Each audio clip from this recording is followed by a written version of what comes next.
Assalamualaikum warahmatullahi wabarakatuh. Perkenalkan, nama saya Amin Amdani. Saya dari Prodi Manajemen Kampus D, Universitas Pancasakti Bekasi. Pada kesempatan kali ini, saya ingin mempresentasikan materi tentang mata kuliah aspek hukum dalam bisnis dengan dosen pembimbing Ibu Eti Idiani, SPD MPD.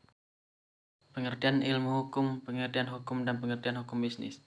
Hukum dalam pengertian umum adalah ketentuan-ketentuan atau aturan-aturan yang mengandung perintah atau larangan baik secara tertulis maupun tidak tertulis dengan maksud mengatur tata tertib dalam masyarakat dan terhadap pelanggarnya akan diancam dengan hukuman atau sanksi. Pengertian hukum menurut Uren.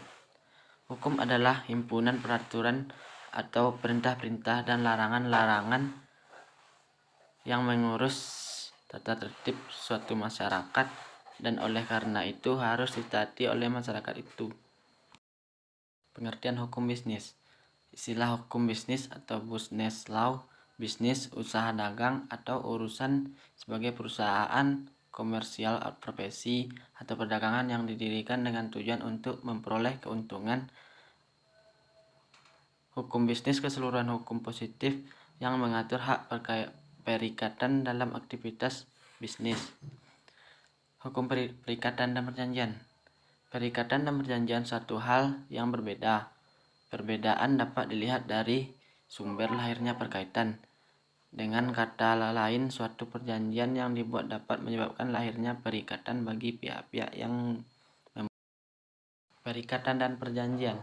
Pengertian perikatan merupakan suatu perhubungan hukum antara dua orang atau dua pihak berdasarkan mana pihak yang berkewajiban untuk memenuhi ketentuan itu. Perikatan muncul karena adanya sebuah perjanjian, maka bisa dijelaskan bahwa perikatan dan perjanjian artinya sama. Perjanjian adalah suatu peristiwa di mana seseorang berjanji untuk melaksanakan suatu hal, suatu perjanjian yang dinamakan persetujuan karena ada dua pelaku itu setuju untuk melakukan sesuatu. Perbedaan perikatan dan perjanjian. Dalam hukum, meskipun keduanya sama memiliki keterkaitan dan diatur dalam buku ketiga KUHP, perkaitan dan perjanjian adalah suatu hal yang berbeda.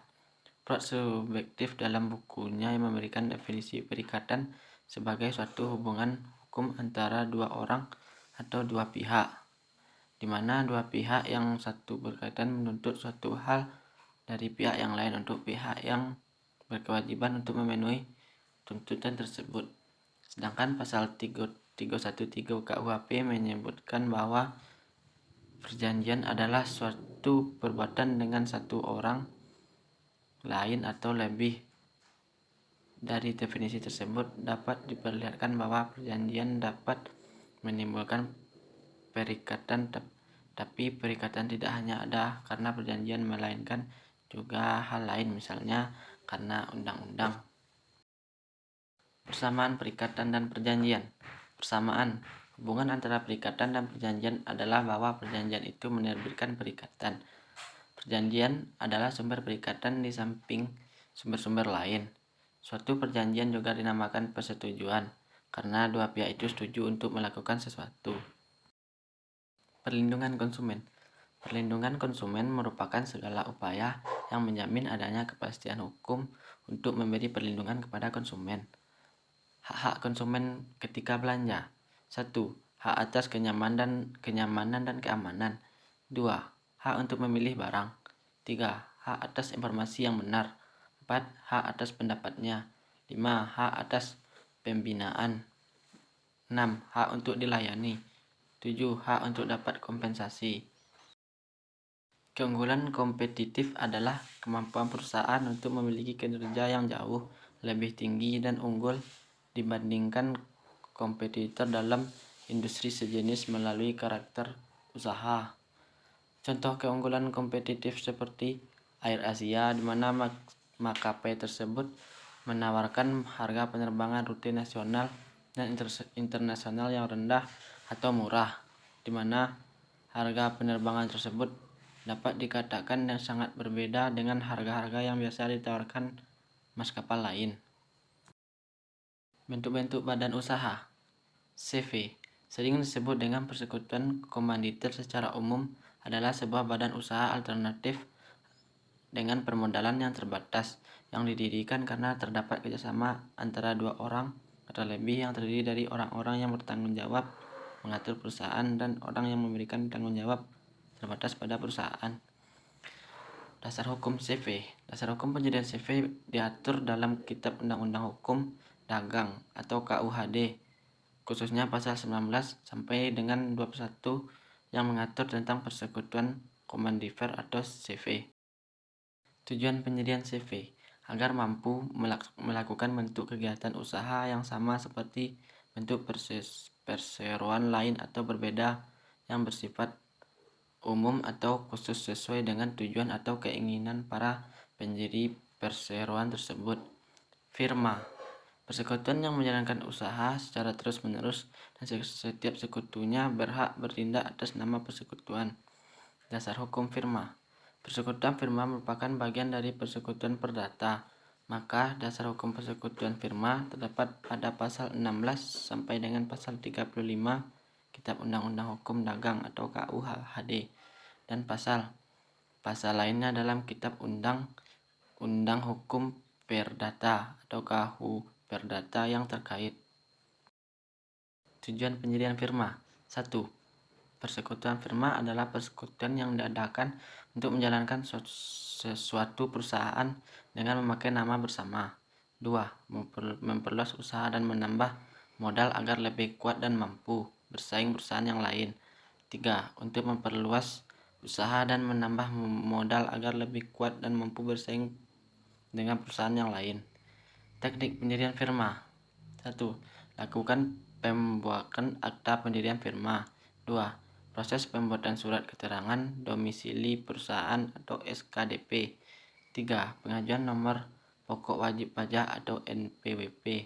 4. Proses permintaan pembuatan surat pengukuhan perusahaan kena pajak atau SPPKB.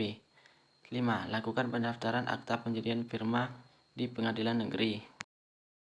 PT, perseroan terbatas. Yang selanjutnya disebut perseroan adalah badan hukum yang merupakan persekutuan modal, didirikan berdasarkan perjanjian, melakukan kegiatan usaha dengan modal dasar yang seluruhnya terbagi dalam saham atau badan hukum.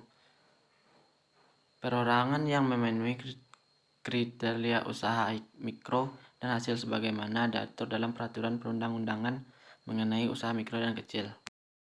Dasar hukum PT, Undang-Undang Hukum Perdata atau KUHD, Undang-Undang Nomor 40 Tahun 2007 tentang perseroan terbatas, Undang-Undang Nomor 20 Tahun 2008 tentang usaha mikro, kecil dan menengah, Peraturan Pemerintah Nomor 29 Tahun 2006 tentang perubahan modal dasar perseroan terbatas.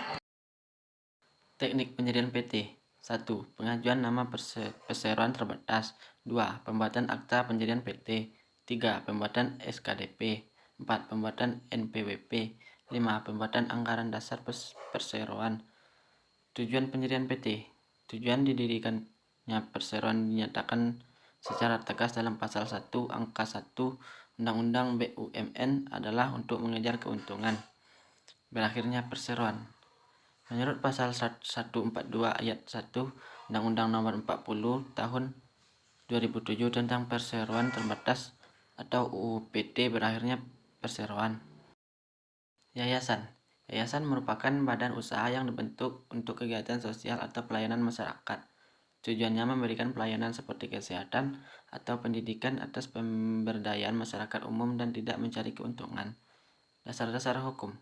Pasal 1 Undang-Undang Nomor 16 Tahun 2001 tentang yayasan menjelaskan bahwa yayasan adalah badan hukum yang terdiri atas kekayaan yang dipisahkan dan diperuntukkan untuk mencapai tujuan tertentu di bidang sosial, keagamaan, dan kemanusiaan yang tidak mempunyai anggota.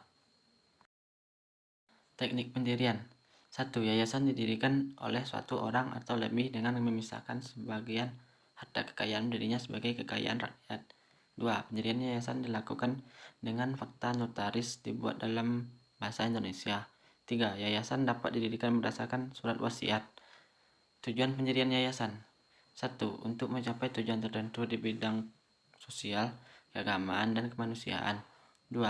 Yayasan harus bersifat sosial, keagamaan, dan kemanusiaan. Hubungan bisnis. Hubungan bisnis adalah hubungan antara pelaku bisnis dengan beberapa orang yang terlibat dalam kegiatan bisnis. Fungsi hubungan bisnis untuk memastikan kegiatan usaha mulai dari pemasaran dan pengembangan bisnis agar berjalan terus ke depan dengan bekerjasama dengan pihak. Tujuan hubungan bisnis: 1. Mencari keuntungan. 2. Mempercepat proses pemasaran. 3. Membantu dalam permodalan dan mencari sumber daya. 4. Membantu perizinan karena pihak lain mau berhubungan dengan pihak yang mempunyai produk yang dipasarkan di suatu negara. Bentuk-bentuk hubungan bisnis: 1. Keagenan atau distributor. 2. Franchising atau hak monopoli. 3. Pergabungan perseroan terbatas atau joint venture. 4. Bangun guna serah. Asuransi. Pengertian asuransi. Asuransi adalah perjanjian di mana seorang penanggung mengikatkan diri pada tanggungan dengan menerima suatu premi untuk memberi pergantian kepadanya karena suatu kerugian atau kerusakan atau kehilangan keuntungan yang diharapkan yang mungkin akan dideritanya karena suatu peristiwa yang tidak menentu, atau pasal 246 KUHD RI. Asas asuransi: 1. Insurable interest atau kepentingan untuk diasuransikan. 2. Utmost good faith atau tidak baik. 3. Proximate cause atau kausa proksimal. 2. Indemnity. 4. Indemnity atau ganti rugi. 5. Subrogation atau pengalihan hak-hak atau kewajiban. 6. Contribution atau kontribusi. Unsur-unsur asuransi: 1. Tertanggung pihak yang berhak atas penggantian kerugian. 2. Penanggung pihak yang bersedia mengganti kerugian. 3. Premi pembayaran yang diterima penanggung. 4. Polis atau kontrak asuransi. Exposures atau kerugian yang dihadapi. Peril, segala sesuatu yang bisa menimbulkan kerugian. Hazard, satu keadaan yang menambah kemungkinan terjadinya kerugian. Jenis-jenis asuransi: 1. Asuransi jiwa atau life insurance. Asuransi jiwa merupakan asuransi yang bertujuan menanggung orang terhadap kerugian finansial tak terduga yang disebabkan karena menimbulnya terlalu cepat atau hidupnya terlalu lama. 2. Asuransi umum atau general insurance adalah kontrak yang menawarkan kompensasi finansial atas kerugian selain kematian. Asuransi umum memberikan manfaat berupa ganti rugi pada tertanggung jika terjadi kerusakan, kerugian, kehilangan pada harta benda. Golongan asuransi: A. Penggolongan secara yuridis digolongkan menjadi 3, yaitu 1. Asuransi kerugian. 2. Asuransi jumlah. 3. Asuransi campuran.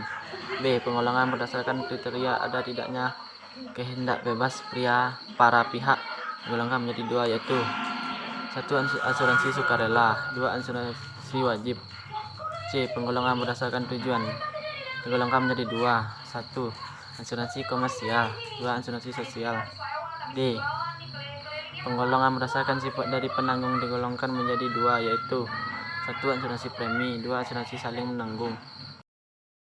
Definisi asuransi: asuransi adalah salah satu bentuk pengendalian risiko yang dilakukan dengan cara mengalihkan atau transfer risiko dari satu pihak ke pihak lain. Dalam hal ini adalah perusahaan asuransi. Risiko dalam asuransi: risiko dalam asuransi adalah ketidakpastian akan terjadinya suatu peristiwa yang dapat menimbulkan kerugian ekonomis. Bentuk-bentuk risiko dalam asuransi: risiko murni atau pure risk, risiko spekulatif atau speculative risk, risiko khusus atau particular risk, risiko individu atau individual risk, risiko harta property risk, risiko tanggung atau gugat liability risk. Keberadaan World Trade Organization atau WTO, Organisasi Perdagangan Dunia, bahasa Inggris World Trade Organization atau disingkat WTO, adalah sebuah organisasi internasional yang menaungi upaya untuk meliberalisasi perdagangan. Pembentukan Komunitas Perdagangan WTO berawal dari perundingan putaran Uruguay pada tahun 1986 sampai 1994. Tujuan WTO atau World Trade Organization: 1. Mencapai perdagangan internasional yang stabil dan menghindari kebijakan perdagangan yang merugikan. 2. Meningkatkan volume perdagangan di dunia. 3. Mengembangkan sistem perdagangan multilateral. 4. meningkatkan pemanfaatan sumber kekayaan dunia untuk meningkatkan produksi dan transaksi jual beli barang. General Agreement Tariffs and Trade atau GATT. General Agreement Tariffs and Trade atau GATT terbentuk setelah Perang Dunia Kedua berakhir. GATT berhasil menjadi forum resmi antar pemerintah dunia untuk membahas permasalahan dan solusi perdagangan internasional.